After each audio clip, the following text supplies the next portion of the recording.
right, folks, it's time to settle one of the biggest debates in the car world, the BMW M3 versus its sleeker sibling, the M4. We are diving deep into the Donkey Kong podcast Smackdown to figure out which of these absolute monsters they think is the real king.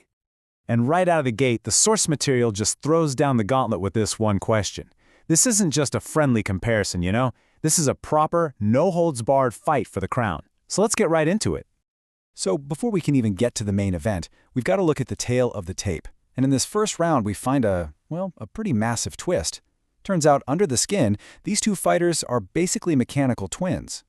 And would you look at that? Seriously, take a look. They are identical. Both the M3 and M4 competition models have the exact same heart, what the source calls a nutso twin-turbo inline-six engine. And yeah, they're putting out the exact same, absolutely bonkers horsepower. Just let that number sit there for a second. 503 horsepower. So what does that mean? It means this isn't a fight about raw speed. Not really. On paper, in a straight line, it's a dead heat. They are both just ridiculously powerful machines. So if they're the same under the hood, what's the big deal? What are we even arguing about here? Well, according to the source, the real fight, the real Smackdown, isn't about the engine. It's about what these cars are all about. Their attitude, their style, their entire personality. All right, first up, in this corner, weighing in with decades of legendary history, it's the sedan, the icon, the BMW M3. And the Donkey Kong crew gives the M3 a perfect nickname, the Ninja. And why a ninja? Well, because it's the ultimate secret weapon, a total powerhouse that's hiding in plain sight. And that whole ninja vibe, it comes down to this. You've got 4 doors. That means it has this incredible, undeniable practicality. It has the basic shape of a family car, making it the ultimate wolf in sheep's clothing. It doesn't scream, "I'm a race car," until, you put your foot down. I mean, come on, how perfect is that quote? The source absolutely nails it with this one. It just so perfectly captures the M3's whole identity, this completely bizarre, yet kind of awesome mix of sensible and totally insane. And that right there, that's the magic of the M3, isn't it? It's this beautiful, ridiculous duality. We're talking about legitimate, supercar-challenging performance paired with the ability to do a grocery run. It's a living, breathing paradox on 4 wheels. And now for the challenger. In the other corner, we have the sleek, sharp, 2-door coupe, the BMW M4. Its nickname, the Supercar Slayer. And yeah, it fits. There is absolutely nothing subtle or sneaky about the M4. It is not trying to hide a single thing.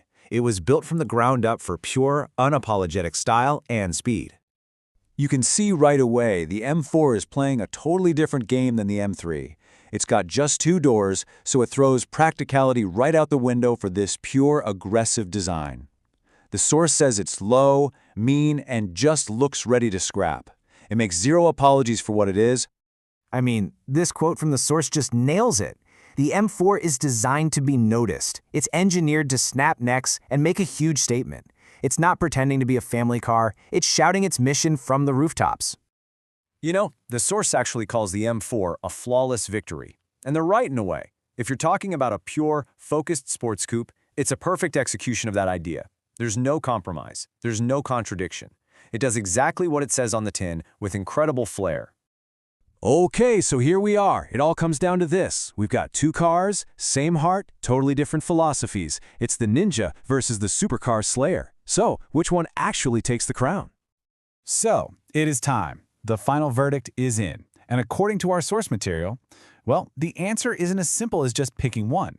Turns out, the choice you make says a lot more about you than it does about the car. So check this out. This is how they break it all down. The M4 is for the person who wants to look like a boss. It's a statement. You buy it for the style, for the speed, for you. But the M3? Oh, the M3 is for the person who just wants to be a boss. It's a totally different level of confidence. It's what they call the ultimate power move. And this is where it gets really interesting. They call the M3 a bloody perfect oxymoron. Think about that. The very fact that it's this impossible thing, a practical supercar, a family sedan that hunts Ferraris, that contradiction is its greatest strength. That's its power. It doesn't need to yell because what it can do is the ultimate statement.